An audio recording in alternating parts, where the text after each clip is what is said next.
Allez, on reprend où on en était resté. Donc je vais fixer le bornier sur le tableau, le deuxième tableau, donc le tableau triphasé. Ce que je fais, c'est que tout de suite, en fait, les 4 fils, donc 3 phases plus neutres qui viennent du disjoncteur abonné qu'avait branché Enedis juste avant. Donc bien sûr, le disjoncteur général est coupé parce que là, s'il est levé, il y a du courant dessus. Ces 4 fils, je les dénude, je leur mets des embouts de câblage que je vais sertir et que je vais tout de suite brancher sur le bornier. Comme ça, après, c'est sécurisé. Je pourrais très bien lever, baisser à ma guise, comme j'ai envie, quoi. Et dans cette vidéo, vous allez voir que des embouts de câblage comme ça à sertir, il va y en avoir énormément. Moi, c'est vraiment une partie des tableaux qui me saoule un peu, clairement, triphasé, parce que c'est très long. En fait, on passe beaucoup de temps à sertir des embouts, à mettre phase 1, phase 2, phase 3, le neutre, phase 1, phase 2, phase 3, le neutre. Vous allez voir que c'est assez rébarbatif. Et pour autant, c'est une étape sur laquelle il faut faire vachement gaffe parce que, bah voilà, c'est les alimentations. Vous allez me voir utiliser principalement du 10 mm² souple. Enfin, je dis principalement, en fait, je vais utiliser que ça.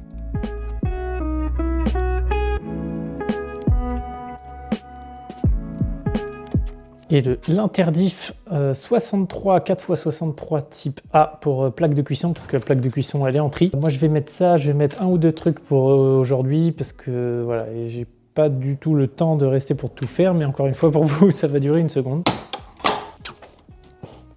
Là, c'est vraiment volontaire hein, de laisser de la marge, des boucles, parce qu'on sait jamais. J'aime pas être trop court, surtout quand j'ai la place. Non, ça c'est 6 carrés, mais ça c'est bon, ça c'est 10. C'est bon? Ouais. Ça c'est du 6 carrés? Ouais, ça c'est du 6 carrés. Comment on connaît? De toute façon, toi t'as un souple, et t'as un souple et tu m'as ramené un souple et un rigide. Donc là déjà normalement il y aurait dû... Ok, donc du coup c'est un peu plus gros que ça. De quoi? C'est un peu plus gros que ça. Ouais. Il est bleu clair presque. Ouais, pas facile de reconnaître les sections quand on est en apprentissage, ça je m'en souviens parfaitement bien. En parlant de sections, donc ce que j'ai branché sur le bornier, c'est du 16 carré, 16 mm² qui vient du disjoncteur abonné, donc de Laval. Et après, de ce bornier ou de partout ailleurs, au niveau des alimentations, je repartirai en 10 mm². Ça, c'est tout à fait acceptable. Hein. Vous arrivez sur le 16 qui est prévu pour le 60 ampères, et après, vous pouvez baisser d'une section à partir de vos borniers, donc en 10 mm², pas de souci. Celui-là. De quoi? Je pense que c'est la bonne taille. Non, 6 carrés. Oui. C'est du rigide encore, celui-là. C'est du rigide? Oui. Du souple. De quoi? Comment on reconnaît le rigide et le souple? Oh bah c'est simple, soit tu regardes par rapport à la tête qu'il a, le cuivre, il fait plein de mini morceaux. Ou soit il fait des... Ou soit sinon, on essaye de le tordre avec le bout des... Tu tords un bout et tu vas comprendre la différence quand tu prends un petit bout. Et là, donc les deux disjoncteurs que je suis en train de brancher, c'est donc plaque de cuisson et normalement pompe de relevage, parce que j'ai pas beaucoup de circuits en triphasé ici. Et comme j'avais déjà dit dans d'autres vidéos, moi je garde toujours le même ordre pour mes couleurs de phase quand ça vient d'un câble, c'est-à-dire que je mets bleu, marron, gris et noir, tout le temps. Après, ça c'est pas du tout une obligation, vous faites comme vous voulez, si vous voulez mettre bleu, noir, gris, marron, peu importe, c'est juste que voilà, gardez une cohérence avec vous-même, quoi, en fait, pour pas être perdu dans vos chantiers futurs et pas se retrouver avec un coup marron en premier, un coup noir en premier, sinon c'est un peu le bazar, quoi. Là, je m'occupe des terres de ces deux câbles, je le mets sur le bornier. Il va me falloir le plus gros fil de terre qu'il y a dans le camion. Gros fil de terre. Ouais, tu verras, c'est un qui est pareil, il est sur le côté avec tous les gros fils, c'est à chaque fois que tu as vu où tu as chopé le 10 carré. J'en ai un plus gros. De quoi? J'en ai un plus gros que ça, sinon. Comment ça, t'as un plus gros que ça? Bah, tu vois celui qu'on m'a dit déterrer, là. Ah, je sais pas si c'est un 10 ou un 16, amène-le au pire, ouais. Il est gros comme ça. Ouais, bah, amène-le. Mais il a un isolant? Il a un verre jaune? Ah non. Ah ouais, non, ok. Non, mais il me faut un avec un isolant. Ah ouais, mais je vois ça. T'as une pince coupante? Attention, il va me falloir de là à là, et puis encore un autre morceau, donc faut être sûr que... T'as besoin de... Ah oui, si tu veux que je te ramène le roulant, tu veux dire? Bah peut-être, ouais, ce sera pas plus mal. Vous n'en avez pas un plus gros? Je pense pas. Si, je pense que si. Moins de longueur, mais plus gros. Là, en fait, j'étais en train de demander à l'apprenti de me ramener le 16 mm² de terre qui va relier les deux borniers des deux tableaux. Ça, j'en ai parlé dans la vidéo précédente. J'ai ce qu'il faut. Ouais, c'est lui. Donc là, je m'aperçois que je vous ai dit une petite boulette parce que je me souviens pas de tout par cœur. En fait, les deux disjoncteurs là, c'est pompe à chaleur intérieure, pompe à chaleur extérieure. Ça, c'est le plombier qui m'a demandé donc 4x16 et 4x16 pour le module intérieur, le module extérieur. Le but pour moi sur cette journée-là, en fait, c'est de brancher et de lui donner du jus tout de suite pour qu'il puisse mettre en chauffe. C'est pour ça que j'ai dit que je reviendrai le lendemain finir parce que voilà, plein de chantiers, plein de trucs, la vie d'artisan quoi. Et donc j'ai voilà, par le dessous, donc par l'aval, j'ai branché les circuits qui partent directement aux machines et là je suis en train, sur l'amont de ces disjoncteurs-là, de revenir en dessous de mon différentiel, donc sur l'aval de mon différentiel. Dans cette vidéo, je vais souvent utiliser aval, amont, donc aval en dessous, amont au-dessus. Et donc mon différentiel, lui, doit protéger les disjoncteurs. D'ailleurs, sur un triphasé, vous voyez, c'est un bloc, donc ce sont que des blocs triphasés. C'est la même règle pour l'habitat, bien sûr, que les différentiels en monophasé, c'est-à-dire que vous ne devez pas avoir plus de 8 disjoncteurs derrière. C'est pas parce qu'il y a 3 phases ou 4 pôles que vous pouvez multiplier le nombre de disjoncteurs par 4. Donc même si on avait réparti les circuits mono avec des diff tri, il aurait fallu avoir que 8 circuits mono derrière un diff tri. Enfin, vous voyez, où on peut pas multiplier par 4, quoi, simplement. Là, je suis en train donc de créer les morceaux de 10 mm² souples qui vont alimenter donc l'amont de mes disjoncteurs. Alors ce côté-là, c'est une petite erreur de ma part, vous allez voir au fur et à mesure de la vidéo ce que j'aurais pu faire. Vous voyez le bornier qui est sur la droite, lui permet de distribuer les alimentations principales, c'est-à-dire tout ce qui vient en dessous du disjoncteur abonné, donc de l'aval du disjoncteur abonné, pour aller alimenter l'amont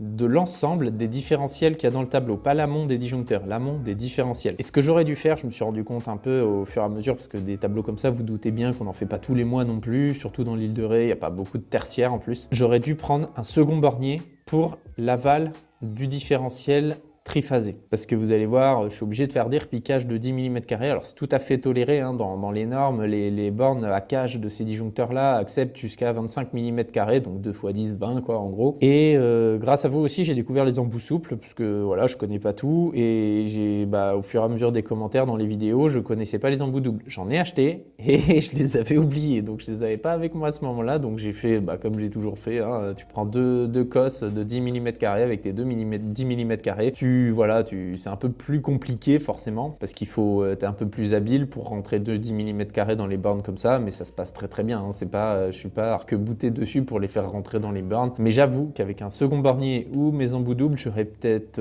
ça m'aurait peut-être simplifié un peu la vie. Donc ça c'est vraiment, comme je disais tout à l'heure, hein, l'étape un peu lourde, parce qu'on passe beaucoup de temps pour pas beaucoup de résultats sur l'avancée du tableau, quoi. En fait, on passe je sais pas combien de temps à faire le neutre, les 3 phases qui viennent de l'aval du différentiel pour aller sur l'amont des disjoncteurs, repiquage pour aller sur l'autre amont de l'autre disjoncteur, on sertit, on dénude, enfin on passe un temps infini sur le triphasé. À chaque fois, j'oublie à quel point ça peut être long, et surtout ne pas oublier de serrage, encore moins à ces endroits-là, parce que ces alimentations, si vous oubliez un serrage sur un départ de un disjoncteur mono, alors il faut pas, mais je veux dire, ça va vous paralyser un circuit, on va dire. Mais admettons que vous oubliez un serrage sur le dessous d'une borne d'un différentiel, c'est tout ce qu'il y a derrière le différentiel qui va dysfonctionner. Donc c'est vraiment le moment où il faut être relativement concentré, d'où le fait que j'ai oublié de bouger un peu plus souvent la caméra parce que c'était un peu aussi le rush sur cette période, et j'étais probablement un peu fatigué aussi.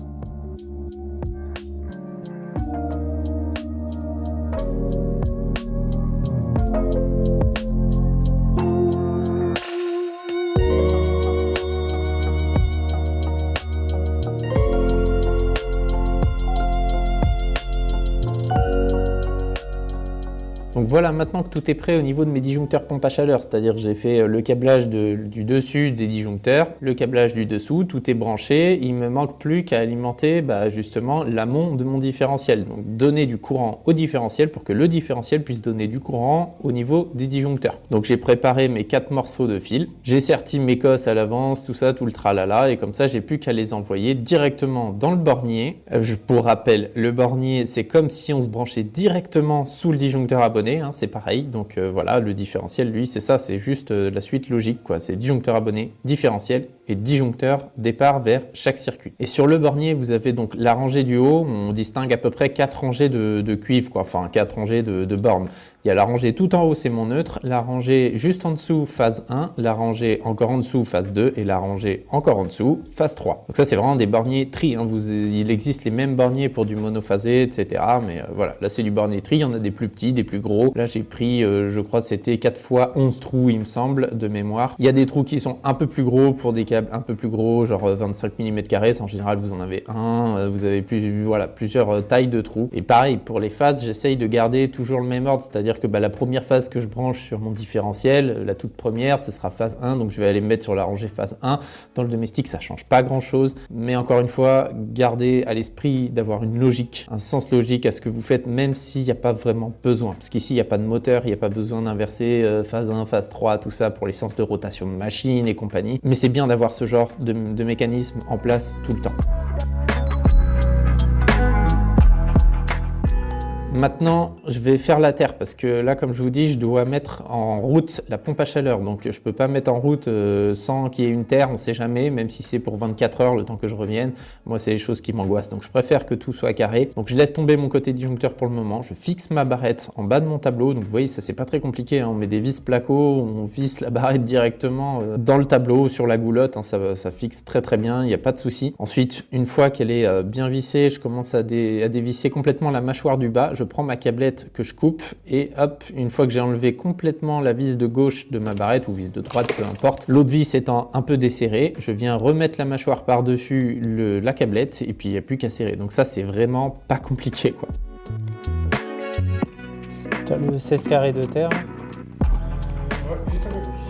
Ensuite, donc l'apprenti m'a trouvé mon 16 carrés de terre, donc là, il va me passer le petit morceau et je vais pouvoir relier tout ça. Pourquoi 16 carrés? Simplement parce qu'on est égal à la même alimentation électrique de la maison. C'est-à-dire, en dessous du disjoncteur abonné, vous avez du 16 mm carrés qui arrive pour neutre et phase. Donc, on se remet sur la même section, exactement tout pareil. À partir du 25 mm carrés, vous pouvez diviser par 2, c'est-à-dire ce serait 12,5, sauf que 12,5, ça n'existe pas. Donc, 16, encore une fois, donc même jusqu'à 25, vous pouvez encore balancer la liaison équipotentielle principale à la même section que l'alimentation, ou diviser par 2 si on est en 25, mais 16 carrés, en gros pour les maisons, tu mets un 16 carrés si tu as un doute, même si tu sais pas trop, t'es pas sûr, mais un 16 carrés, tu es sûr que ça passera toujours. Là, on va relier les deux borniers, tu vois, donc pareil, je vais connecter le premier bornier, donc le premier qui est sur ma route, hein, je vais pas monter à celui du haut. Et pour faire la liaison entre borniers, encore une fois, on réutilise la même chose, un 16 mm carrés, parce que là, c'est l'alimentation principale des borniers, hein, l'alimentation principale de terre. Donc voilà, c'est exactement comme si on descendait 2 16 à la barrette de coupure, sauf que, alors je sais pas si c'est interdit, je pense que c'est interdit d'avoir 2 câbles qui arrivent, même si des fois on le voit. Ça, j'avoue que je sais pas trop.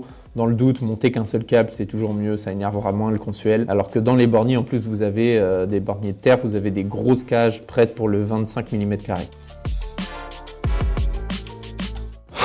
Allez, fini pour aujourd'hui pour moi. Là, me revoilà le lendemain, donc je réouvre mon bornier, tout le tralala, parce que comme ça, le chauffagiste, lui, il a pu faire tourner sa PAC, même si du coup, il n'est pas venu. Donc je me suis dépêché, j'ai fini tard pour rien la veille. Mais bon, ça, c'est pas grave. Encore une fois, la vie d'artisan. Pour ceux qui sont à leur compte, vous voyez très bien ce que je veux dire. Et là, pour moi, l'idée, ça va être de terminer mon tableau monophasé, chose que j'ai pas faite juste avant, parce que voilà, le plombier avait vraiment besoin de courant sur pompe à chaleur et tout le tralala, donc je me suis concentré là-dessus. J'avais un peu laissé le côté monophasé tomber pour le moment. Et là, je repars exactement pareil de mon bornier. Je vais partir avec des neutres. Je vais partir avec ma phase 1, ma phase 2, ma phase 3 pour alimenter tous les différentiels monophasés qu'on a mis dans la vidéo précédente. Donc là, tu vois, je commence par mes neutres en fait. Je les monte à chaque rangée qui m'intéresse simplement. Toujours en 10 mm carrés avec mes petits embouts. Alors pourquoi du souple? Des fois, je vois que ça revient en commentaire simplement parce que ce genre de fil dans les tableaux en 10 mm carrés rigides, ça finit vite par être compliqué de les tordre, de faire un peu ce qu'on veut avec. Et le souple, c'est tout à fait toléré dans le bâtiment, dans l'habitat, si vous mettez des embouts de câblage au bout. Vous pouvez même câbler vos prises de courant si vous voulez en 2,5 souple, vous avez le droit. Je sais qu'il y en a qui vont dire oh là là, mais non,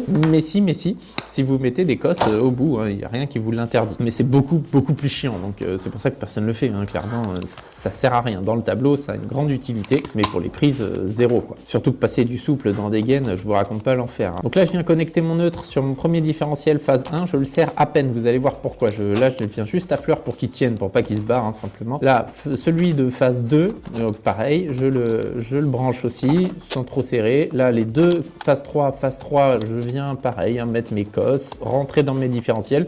Eux, je vais les serrer définitivement, je vais pas juste les serrer à fleur. Sur mon bornier, je me remets des petites notes, phase 1, phase 2, phase 3, encore une fois, pour pas me mélanger les pinceaux, parce que là, je commence à distribuer les phases, donc même délire, on passe derrière, vous allez voir, c'est très répétitif cette étape du tableau.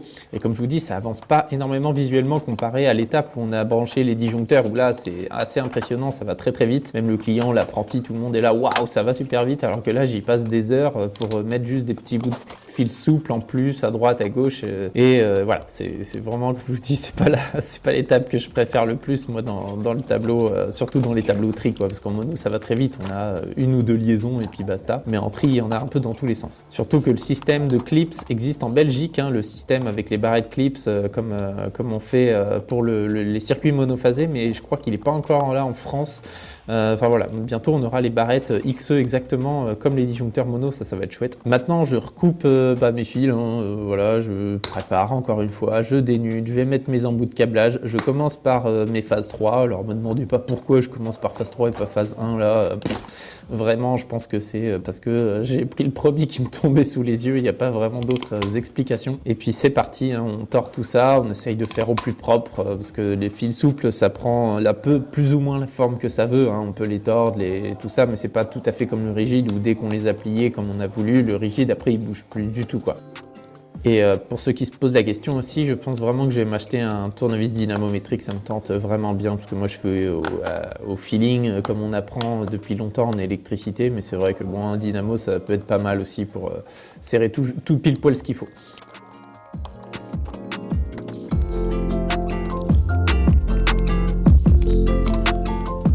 Là, les petites barrettes cascade, j'en avais parlé, tu vois, je vais pouvoir relier mes deux diffs phase 1 en une seule fois. Donc comme ça, j'ai préparé mon fil noir phase 1 et mon neutre qui vient alimenter mon diff phase 1. Et là, je mets ma petite barrette verticale et comme ça, le diff de phase 1 aussi qui est juste en dessous va être alimenté tout pareil. En plus, ces trucs-là sont prévus jusqu'à 63 ampères, ces barrettes de cuivre là, donc nickel quoi. Comme ça m'évite de faire une liaison supplémentaire en 10 mm² souple. Voilà pourquoi j'avais réparti comme ça à ce moment-là dans le tableau, quoi. Et phase 3, je pouvais pas faire ça parce que j'avais pas un tableau aussi rangé, quoi. C'est pour ça que sur phase 3, j'ai une arrivée à gauche de fil, une arrivée à droite de fil. Phase 2, du coup, on enchaîne avec la même chose, ma petite barrette. Là, la petite bêtise que j'ai fait, parce que c'est pas souvent que je répartis de cette façon-là, c'est que tu vois, la barrette, elle longe la gauche du différentiel. Donc si je voulais rajouter ne serait-ce qu'un module pile poil collé à gauche de ce diff, bah je pourrais pas. Donc là ça c'est une petite bêtise que j'avais pas anticipée. C'est pas très grave, vous voyez le nombre de circuits qu'il y a, ils sont pas trop chargés. En bas on aura encore pas mal de place. Enfin voilà, c'est petit manque d'anticipation mais rien de grave. Donc voilà le bornier, tu vois à quoi ça ressemble de plus près. Il reste encore pas mal de place, hein, donc, mais de toute façon on va bien le remplir. Là tu vois donc le circuit mono, tout est ok. Maintenant je pourrais tout lever si je voulais, même s'il y a encore des choses qui sont pas branchées au bout des lignes, donc je vais pas les lever pour tout de suite. Et là, on reprend sur notre partie disjoncteur triphasé.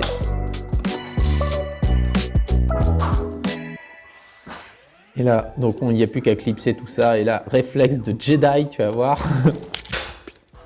Voilà, là j'ai rattrapé un truc qui coûte plus de 100 balles. Donc ouais, faut savoir que chaque bloc là, il y en a pour environ entre 80 et 200 balles selon les blocs. Enfin, ça va super vite les tableaux en triphasé, ça coûte super cher. Donc là, comme je disais tout à l'heure, vu que j'ai pas un autre bornier, je suis obligé de repiquer à chaque fois donc l'amont de mes disjoncteurs ou qui correspond aussi à l'aval du différentiel pour préparer donc mon repiquage. Là, je vais préparer donc l'alimentation des deux autres disjoncteurs triphasés qui vont venir sur la rangée du dessous. Donc là, j'ai tous mes petits embouts. Regarde dans ma boîte à tiroirs où je range un peu tout, en fait, il se mélange entre les 16 mm et les 10 mm². Je sais pas, avec les vibrations de la route ou j'en sais rien, en fait, ils arrivent à rentrer dedans parfaitement. Si je voulais le faire exprès, j'aurais du mal, mais bon, c'est comme ça. Là, tu vois, encore une fois, bah, tu sertis, tu prépares tes embouts, tout le tralali, tralala. Là, donc, je vais pouvoir repartir de mon disjoncteur avec les 10 mm² qu'il y a au-dessus pour repiquer. Bah voilà, c'est exactement là comme si je venais me reprendre en dessous de mon différentiel triphasé. Donc voilà, en phase 3, tout le tralala. Encore une fois, un repiquage dans les bornes, ne vous inquiétez pas, on a tout à fait le droit de repiquer dans ces bornes-là. Mais avec deux 16 mm², je pense pas qu'on y arriverait par contre, parce que ce serait beaucoup trop serré dans la borne. Et techniquement, la norme fabricant ne voudrait pas qu'on aille au-delà de 25 mm² de surface de fil dans nos bornes. Donc voilà à quoi ça ressemble, tu vois. Franchement, quand tu t'organises bien, c'est pas vilain, quoi. Tu vois, ce serait plus beau avec un bornier. mais ça passe très très bien. Si vous saviez ce qu'on voit dans les tableaux des fois qu'on démonte chez des clients, là à côté c'est de toute beauté. Mais j'avoue que la prochaine fois je prends un deuxième bornier, ce sera beaucoup plus confortable. Dans ton tableau là-bas, ce qui serait bien, c'est que tu branches celui-là. Tu te rappelles chez Adam quand t'avais branché un truc, un gros comme ça là, tout en haut à gauche, t'as 2 rails, toi, comme ça là. T'as les rails comme ceux-là. Ouais. Ce qui serait bien, c'est que tu mettes ce diff et tu le mets complètement à gauche, comme lui là, tu vois, genre à gauche du rail, comme ça. On va voir. Ouais, voilà, toi, tu le mets sur le rail le plus haut et le plus à gauche possible. Et au-dessus, sur les bornes du dessus, tu peux brancher, tu sais, le plus gros des câbles qui arrivent. Il n'y a pas les deux. Alors, c'est pas celui qui a plein de fils noirs, parce que lui, il est gros aussi, mais c'est celui qui a 5 fils en 6 carrés. Du coup, le plus gros. Celui qui a le diamètre de fil le plus gros, ouais. Ok. Et il faudrait brancher. Attends, j'ai un marqueur au pire. Là, tu mets, genre, ici, on va mettre bleu, ici, marron, ici, tu mets gris et noir. C'est l'alimentation, c'est la grosse alimentation. Ouais, c'est l'alimentation principale. Du coup, je dénude et je. Bah, c'est déjà dénudé, je crois. Je crois qu'on l'a déjà dénudé. Enfin, il faudra que tu dénudes les fils, oui, pour avoir le cuivre. Ok. Il faut que tu branches ça là-dedans. Et tu vois comment je fais, moi, genre, tu vois, je laisse, sur les grosses sections, je laisse un peu de fil, tu vois, genre, tu fais pas au ras, quoi, tu vois, mais tu fais pas non plus une grosse boucle, faut pas que ça dépasse le haut du tableau, en fait. Tu vois, parce que là, moi, je suis en souple, donc en plus, j'ai du mal à les plier, les souples. Mais voilà, ce serait top si tu pouvais brancher ça. La terre, tu peux... Non, on l'a déjà raccordé, la terre. Donc voilà, brancher ces 4-là, tu passes au mieux dans la goulotte pour que ça soit bien. C'est dans la goulotte. Si, mais je veux dire, faudra que tu le remettes bien, enfin voilà quoi. Si t'as un doute, tu fais gaffe, au pire tu m'appelles, juste de pas le couper trop court. Faut vraiment qu'il aille au-dessus, quoi. Faut pas le raccorder en dessous. De toute façon, là, tu vois, tu le mets, là il est dans le bon sens, hein, ça vers le haut. Et puis toi, tu branches les bornes du haut. Et oui, mon apprenti est en train de faire son premier tableau, pas de bol pour lui. Le seul différentiel qu'il y a, c'est un triphasé. Et en plus, il va falloir qu'il répartisse sur 8 disjoncteurs mono. Donc c'est pour ça qu'il vient me voir assez souvent, il me pose des questions. C'est tout à fait normal, hein, clairement. Au CFA, il doit avoir que du mono en plus pour l'instant. Moi, je lui demande de brancher un différentiel tri. Donc voilà, je lui fais aller étape par étape tranquillement. Et puis à ce stade-là, je préfère qu'il vienne me voir pour me poser plusieurs fois des questions s'il n'est pas sûr. Donc voilà. Donc là, il me restait plus que le nœud à repiquer. Donc pour m'arranger du dessous, c'est bon. J'ai encore, donc c'est comme si le dessous de mon différentiel arrivait pour pouvoir brancher encore des nouveaux disjoncteurs triphasés. Là, je vérifie mes serrages tout le temps. Hein. Je les vérifie un peu tout le temps, puis on va voir qu'à la fin, je vais tous les vérifier d'un coup. Là, juste pour le faire tout de suite, j'envoie les 2 câbles qui vont aller se brancher sur les 2 disjoncteurs du haut. Là, j'ai un 5G 2.5 et un 5G 6 carré. Donc là, je les répartis. Hein. Je les envoie sur la rangée du haut. Je vais les brancher après. Vous allez comprendre, ceux-là, ils sont un peu différents de ceux qu'on est en train de brancher en ce moment. Donc là, je mets mes 2 autres disjoncteurs en triphasé sur la rangée du dessous. Donc là, je passe mon neutre, ma phase 1, ma phase 2, ma phase 3 juste au-dessus. Je les pose là. Et avant, je m'occupe de brancher donc l'aval de ces disjoncteurs-là. Donc ces 2 disjoncteurs-là, pour le coup, c'est plaque de cuisson et ma pompe de relevage. J'ai une pompe de relevage qui est câblée en triphasé dehors parce que la maison est plus basse que le niveau de la rue. Donc ils ont besoin de la pompe de relevage pour envoyer toute la merde dans la rue. Là, c'est parti. Donc pareil, hein, là, rien de très compliqué. En fait, c'est ça qui est un peu chiant avec le tri, c'est que on réfléchit pas et c'est long, quoi. Donc voilà, phase 1, phase 2, phase 3. Ma plaque de cuisson, c'est un 4 x 20 ampères câblé en 2.5. Pour les plaques de cuisson, 4 x 20 ampères, je vous laisse faire le calcul rapido, ça fait quasiment 12 000 watts de disponible sur les 3 phases. Mais la plaque de cuisson, elle était marquée qu'elle pouvait aller à 11 000 watts avec tous les feux allumés sur le plan de cuisine, donc c'est pas une petite plaque de cuisson de rigolo, quoi. Donc là, pareil, on branche celui de la pompe de relevage. Donc lui, ça doit être un 10 ampères normalement, câblé en 1.5 aussi. Et puis voilà, là, encore une fois, avec 4 x 10, enfin 3 phases en 10 ampères, on peut monter jusqu'à quasiment 7000 watts. Donc on est vraiment tranquille.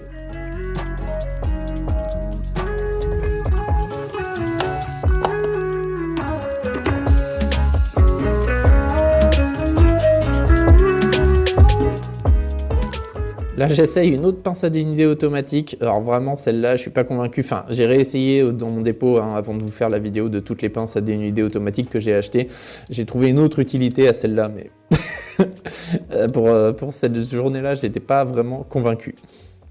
Donc je reprends la petite Jokari que j'aime de plus en plus. De toute façon, vous verrez qu'il y en a deux que j'aime vraiment beaucoup. Je vous la mettrai en description si vous n'avez pas envie d'attendre la vidéo pour la prendre. Parce que la Jokari, franchement, elle passe très très bien. Et pareil, hein, tous les disjoncteurs, je vous mettrai tous les liens en description, les triphasés, les machins, les différentiels et tout le tralala. Là, je branche l'aval de mes 2 disjoncteurs du haut. Simplement parce que j'avais pas envie de faire tout de suite le 10 mm², je crois, en fait. Hein. Là, je vous dis, je suis un peu fatigué à ce moment-là de cette semaine-là. Voilà, j'aurais dû continuer dans la logique, terminer les disjoncteurs que j'étais en train de brancher en bas pour vous, hein, pour la vidéo, pour que ce soit plus logique. Mais j'avoue que en faisant le montage, je me suis rendu compte que je partais un peu à droite, à gauche. Puis des fois, il y a le peintre qui vient me parler, des fois, il y a l'apprenti. Enfin, voilà, je sais ce que je fais, mais je sais plus exactement où j'en ai été pour avoir un sens logique pour la vidéo, quoi. Mais les 2 disjoncteurs du haut, on y reviendra après, je vais vous expliquer pourquoi ils ne sont pas pris sous le différentiel. Ça, c'est assez important aussi à comprendre. Parce que vous voyez, les 4 disjoncteurs qu'on voit là maintenant à l'image, eux, ils sont pris par le différentiel tri. Mais les 2 autres que j'ai collés à côté du différentiel triphasé, eux, ils sont pas du tout pris avec le différentiel. Donc là, c'est reparti, hein, du repiquage de 10 mm² au-dessus des trucs. Je te mets le jus dans 15 minutes. C'est partie de mon boulot que j'aime bien, mais pas longtemps. C'est au bout d'un moment... Ça peut être énervant.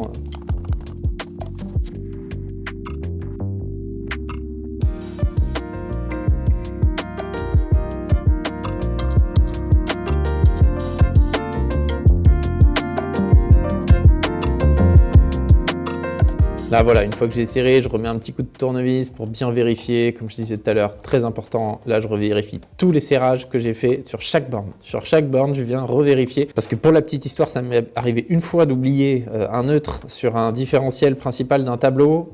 Du coup, j'ai flingué ce qu'il y avait dans le frigo de mon client. Alors, il n'y avait pas grand-chose, heureusement. C'était des pizzas surgelées pendant que lui, il faisait ses propres travaux aussi. Mais je me suis senti tellement con que je lui ai offert 200 balles d'installation, un truc comme ça, parce que voilà, simplement, j'ai fait une bêtise. Quoi, et puis ça aurait pu être plus grave. Il m'avait demandé quelques suppléments sur son chantier, du coup je lui ai offert les suppléments, quoi. Il m'avait demandé une prise par-ci, un truc par-là et 2-3 bidules. Ça représentait 230 balles hors taxe, je crois, donc je lui ai dit vous savez pas quoi, vu que j'ai fait la bêtise, je suis revenu déjà un samedi pour la réparer et je lui ai dit voilà, je vous offre cette partie de l'installation, je suis vraiment désolé.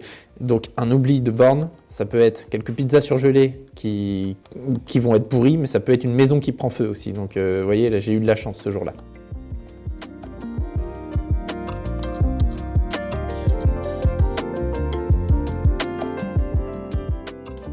Là, je viens de lever donc sur mes circuits mono ma prise machine à laver parce qu'elle, là, je sais tout de suite où est-ce qu'elle est, c'est facile de la trouver. Comme ça donne tout de suite du jus pour le peintre. Moi, je peux continuer après. T'as du jus dans la prise, dans les 2 prises qui sont jumelées, là, celle du bas, il y a du jus. Et donc là, on va passer sur les 2 disjoncteurs qui sont collés au différentiel. Donc là, moi, je vais recouper le général pour faire ça, bien évidemment. Ces 2 disjoncteurs-là, ce sont des tableaux indépendants. On a un 4x32 qui part à la dépendance. Donc ça, c'est notre câble qui part en 5G6 à la dépendance pour alimenter le tableau. Donc 4x32 pour le disjoncteur. Et l'autre disjoncteur, c'est un 4x16 qui va alimenter le tableau du local piscine. Donc, ils ne sont pas pris sous le différentiel que vous voyez là à l'image, parce qu'ils vont avoir leur propre différentiel dans le tableau. Là, vous me voyez utiliser des embouts de câblage de 16 mm² à la place des 10 pour justement du fil 10 mm². En fait, j'ai juste fait un essai pour voir si ça tenait, ça tient bien, parce que je suis en dèche, en fait, à ce moment-là. J'ai plus rien, j'ai quelques embouts de 10 mm² encore, mais j'en ai besoin pour les rentrer dans le bornier, justement, alors que là, j'ai la place dans la cage des disjoncteurs pour mettre ce truc là, donc j'ai essayé, j'ai tiré dessus comme un malade, j'ai regardé s'il n'y avait pas d'espace dans le truc, enfin bref, ça marche nickel quoi en fait. Donc on peut mettre des embouts de 16 sur du fil en 10 mm², j'ai découvert ça ce jour là, voilà. Alors vous amusez peut-être pas à mettre des embouts de 25 sur du 10, je pense pas que ça marche bien, mais pour le coup franchement aucun problème du tout quoi. Donc voilà, je me dépanne un peu comme ça pour éviter de faire un aller-retour au fournisseur juste pour ça, chose que des fois ils ont même pas en stock, alors pour vous dire, parce que moi c'est une petite agence qui est sur l'île de Ré, Saône-et-Parc, c'est pas la grosse agence de La Rochelle par exemple ou autre. Donc là je réalimente l'amont de ces 2 disjoncteurs là directement par le bornier, comme si ça venait du disjoncteur abonné. Et comme ça, avec ces 2 disjoncteurs, je peux couper directement les tableaux indépendants. Maintenant, sur la rangée du dessous, on repart pour alimenter le petit disjoncteur mono que j'ai mis. Lui, je le mets ici, ce disjoncteur mono, parce que ce sont les résistances additionnelles de la pompe à chaleur. C'est qu'en gros, quand la pompe à chaleur n'arrive pas à fournir assez de calories par l'extérieur, tout le tralala, il y a une résistance additionnelle, comme son nom l'indique, à l'intérieur qui permet de booster un petit peu la chauffe de l'eau chaude produite par la pompe à chaleur. Donc si je le mets là, c'est simplement pour qu'il y ait pompe à chaleur tout au même endroit au niveau des disjoncteurs, qu'on n'ait pas à chercher dans le tableau du haut un bout de la pompe à chaleur, dans le tableau du bas un bout de la pompe à chaleur, mais j'aurais très bien pu le mettre en haut sur un disjoncteur clipsable. Enfin bref quoi. Donc là je me reprends sur le neutre sur lequel il y a de la place, sur le disjoncteur du bas, et pareil je me reprends sur une phase, alors je sais plus, je crois que j'ai pris phase 3 en fonction de mon équilibrage, en fonction de ce que j'avais déjà fait dans le tableau du haut. Et là, après ce disjoncteur là, ça va être vraiment le dernier bloc que je mets dans le tableau pour la partie purement électrique de 130 volts quoi. Donc là je suis assez content à ce moment-là, parce que autant vous dire que ce tableau-là, normalement je mets à peu près 2 jours, les deux tableaux, mais là j'ai mis à peu près 4 à 5 jours à revenir plusieurs fois pour filmer, pour avoir le plus de sens logique à cette série des 3 vidéos. Donc je vous avoue qu'à ce moment-là, quand je suis sur le terrain, j'en ai un peu marre. Normalement, je vous dis, voilà, en 2 jours, c'est plié ça. En 2 jours, en commençant à 8h, en faisant du 8h, 16, 17h, en prenant 1 heure de pause à midi, en ayant tous les différentiels, tous les disjoncteurs avec moi, c'est des choses qui sont terminées quoi, en 2 belles journées de travail. Là, je branche donc mon départ des résistances additionnelles à la pompe à chaleur sous le disjoncteur mono 16 ampères. Donc là, on est câblé en 2.5 pour les résistances additionnelles et ce sera protégé du coup par un courbe C 16 ampères à serrer.